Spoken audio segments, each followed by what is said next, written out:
Well, I would like to thank the RDIA and the other sponsors for the opportunity to speak with you today. I've lost a little bit of hair, just so you're aware, that is me. So when we think of life, for most of us, it's been largely defined by information in the form of DNA. We think of DNA as the fundamental definition of life. Today, what I'm going to be arguing is that, in fact, just as important and perhaps as more important than information is, in fact, energy. Energy is something which has been deeply neglected in biotechnology, and it's something that amazingly is structured in life around two ancient lineages of bacteria, which make it highly amenable to manipulation. And what I'm going to argue is that this energy paradigm has the potential to really revolutionize biotechnology. And in the same way that genetic engineering has been permitted through CRISPR, that we're going to be able to engineer energetic systems. And the implications are going to be vast, including things like longevity, all the way to biofuels. So to begin with, this is Schrodinger, who many of you will be familiar with, Schrodinger's cats, fundamental physicist. And in 1944, he wrote an important book called What is Life?, where he basically said, as a physicist, how am I going to understand what life is? What are the fundamental features that make things alive, and when they're working, make them alive, and when they're not working, make them not alive? And in his book, he talked about information, but just as important to him was energy. He saw energy as one of the fundamental features of life. Sort of the thought experiment is if we were an intelligent extraterrestrial looking for evidence of life, energy is one of the most fundamental features. And he talks about it in the context of entropy, the law of thermodynamics, and the fundamental movement towards disorder, and that life is an attempt through energy to increase order, and then that's the fundamental piece of it. Now, everything changed about 10 years later when the information paradigm was pushed forward by the discovery of the structure of DNA. And obviously, this was certainly an important discovery. And it has taken all of biotechnology, all of medicine, all of health, and basically moved it towards the information paradigm. And this has become the way that we think of it, the central dogma. I quite like that they call it a dogma, because it is, in fact, a dogma. This is the fundamental underlying principles that most of us have been taught, that information in the form of DNA goes through RNA, and it leads to protein, which make up life. I'm going to actually argue that this is not the only dogma, not the only way to think of life. Now, we've been sort of taught that, in fact, this information paradigm, if you will, has solved all of the world's problems and has potential to solve all the world's problems. But I would put forward to you, and this is a reference to Dr. Mahmood's talk, is that there's many, many critical features to human health and human needs that have not been solved. Think about longevity. Think about Alzheimer's disease, Parkinson's disease. These are arguably diseases of information, of energy, not diseases of information. And as important as this revolution has been, in fact, there's a lot left to be done. And in fact, this goes back to the old joke about the drunk looking under the lamppost for his keys. So the policeman walks up and says, "What are you doing?" And the drunk says, "Well, I'm looking for my keys." And the policeman says, "Did you lose your keys here?" And the drunk says, "No, but this is where the light is." And I would put forward to you that this is one of the ways that the current technological world is we have all of these genetic tools, and so we work on them, but we neglect a whole range of other applications. And this is the realm of energy, and this is what I'm going to be talking to you about for the next bit of this talk. Now, amazingly, we're taught in school about the complexities of photosynthesis, about cellular respiration. The reality is, energy in life is a relatively simple process. The vast majority of it is captured from the sun. It's turned into chemical energy, and then that chemical energy is transformed into life. That's how energy moves through these biological systems. That's what we are as life. Now, just to go backwards a little bit, I know this is familiar with everybody, But two of the main mediators of this, we think of these as chloroplast and mitochondria. Chloroplast being the primary solar energy cells, if you will, that capture the energy from the sun, and the mitochondria being sort of like the batteries that hold that break the energy down, hold it until it's needed, and then permit the cell and all of life to basically function with it. Now, interestingly, when we go back and look at life, this process of the sunlight moving to energy, moving to life, it's mediated largely by chloroplast, which does the capturing, and mitochondria, which does the releasing, the use of that energy.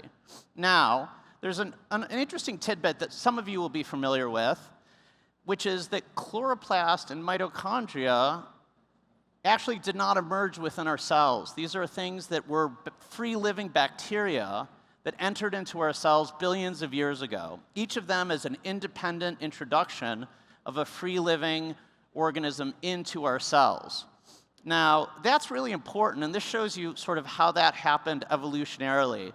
So these bacteria, these ancient bacteria that moved into our cells, making us eukaryotes, as we are with mitochondria, in the case of plants and algae with chloroplast, also continue to live. And if you look at this, in fact, you could really think of life, and I encourage you to stop for a moment, because I find this deeply profound. If you take, as I'm saying, energy as being critical to life, as Schrodinger did, and I think as all of us will, the vast majority of life's energy is captured by one single lineage, descendants from a single ancestor that are cyanobacteria, and their cyanobacteria cousins, long-lost cousins in algae and plants. And that amazingly, the same thing is happening with alpha proteobacteria and mitochondria. And so what this means is you go back and look at this, it's not just in eukaryotes that chloroplast is doing the majority of capturing of energy and mitochondria is using energy. It's really all of life. All of life is these two lineages. I like to think of them as the capture lineage and the consumption lineage that are really at the heart of the entirety of our genetic system, of our living system. And this provides us with an interesting opportunity, because we now have just two lineages, really two organisms in some way, because these are asexually reproducing, that we have to manipulate in order to be able to engineer energy. And needless to say, energy is critical to almost everything. Mitochondria are critical to most everything. But let's take a very specific example, human health. Mitochondria age in us. They have polymerases, so the molecules that reproduce the DNA, these mitochondria, just like their free-living alpha proteobacteria, have their own DNA. The polymerases that replicate that DNA do so inefficiently. So as we age, our mitochondria get rusty and old. They accumulate toxins, these reactive oxygen species. So they really lie at the very heart of a whole range of diseases, from type 2 diabetes to Alzheimer's and Parkinson's. There's also mitochondrial disorders in and of themselves, and we think they're quite critical to the process of aging and longevity. So here's the vision. Imagine a world in which we had a programmable synthetic mitochondria that we could engineer using synthetic genomics to do what we wanted to do with it. We could grow it up in large quantities and introduce it into the body. We could deliver it to tissues that had old mitochondria. We could deliver it to tissues that needed more mitochondria. We could do a whole range of different things with this synthetic mitochondria. And this just, now you may think of this as something that's very difficult, or why haven't we done it? It's a very good question why we haven't done it, and there are some difficulties to this process. But I would argue that part of why we haven't done it, is this paradigmatic feature of the way we think of science and our focus on the central dogma. Now, let's go through what we would require for the ability to synthesize programmable mitochondria. Well, first of all, we'd have to be able to synthesize genomes. Now, the good news is that work has been done tremendously over the last decade or so, and we can now synthesize entire bacterial genomes. The biggest challenge, but this is something that we believe is absolutely viable, is introducing DNA into the matrix of mitochondria. This is considered by most of the people, which is a small number of people, doing mitochondrial engineering to be the difficult part. But with the kind of right resources, we have the capacity through electroporation and other mechanisms. All we have to do is get 1 or 2 colonies of mitochondria that are manipulated, and we could provide them with genes, would then permit us to put more genetic information into the mitochondria. Then we could grow them up in culture. And then delivering them to cells and tissues is something that we've learned quite a bit about, as you heard about earlier with adeno-associated virus. And here's what it could do. It has the potential to decrease, if we could do this, if we could grow these up and introduce them, we could engineer them with polymerases, with replication machinery that was much more accurate. So we would decrease what we call heteroplasmy, which is the accumulation of these old, mutated mitochondria that accumulate as we get older. We could engineer them to go to tissues that didn't have enough mitochondria.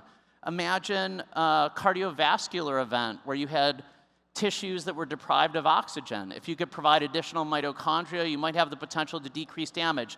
The options are virtually limitless, and they touch upon a whole range of diseases that, frankly, we have not been very good at addressing using the information paradigm, like Alzheimer's disease and, critically, longevity. And so this is a diagram of all of the benefits from CRISPR, of genetic engineering, the primary tools of genetic engineering we have. And it's massive. It's the whole range. I won't read through it to you, but our capacity to learn through the ability to engineer genetic systems has been tremendous. And what I would put forward to you is that engineering mitochondria, this is not about an organelle. This is not about some small bit of a cell that we're changing. That this is the kind of thing that is really quite analogous to CRISPR in terms of information to energy, in terms of our ability to fundamentally engineer energy. And then I will just try to remind you to go back to that phylogenetic tree. Let's remember where mitochondria are. They're in yeast, they're in algae, they're in crops, they're in livestock, they're in coral, they're in mosquitoes. So the benefit of it's a hard exercise, but if we accomplish this exercise, our capacity to be able to manipulate not just human health, not just longevity, but biofuels and a whole range of other applications will really be immense. So I'm excited. This is, as you heard, this is really the first time I've given this talk, and I'm excited to give this talk here. I think thinking about energy, this is obviously a very appropriate place to think about energy, and there are implications that I think are very critical to the kingdom. This is my 4th visit, and I'm really pleased to be here. But what myself and a number of other scientists, a small number, are really proposing that this is an exercise that requires real resources but has the potential to fundamentally change things. Now, whether we do this as a research endeavor, through a venture, et cetera, still remains to be seen. But really what I would like to do is just call upon all of you to participate in thinking about this endeavor of how we may be able to engineer the energy of life and what the implications of being able to do so would be. Thank you very much.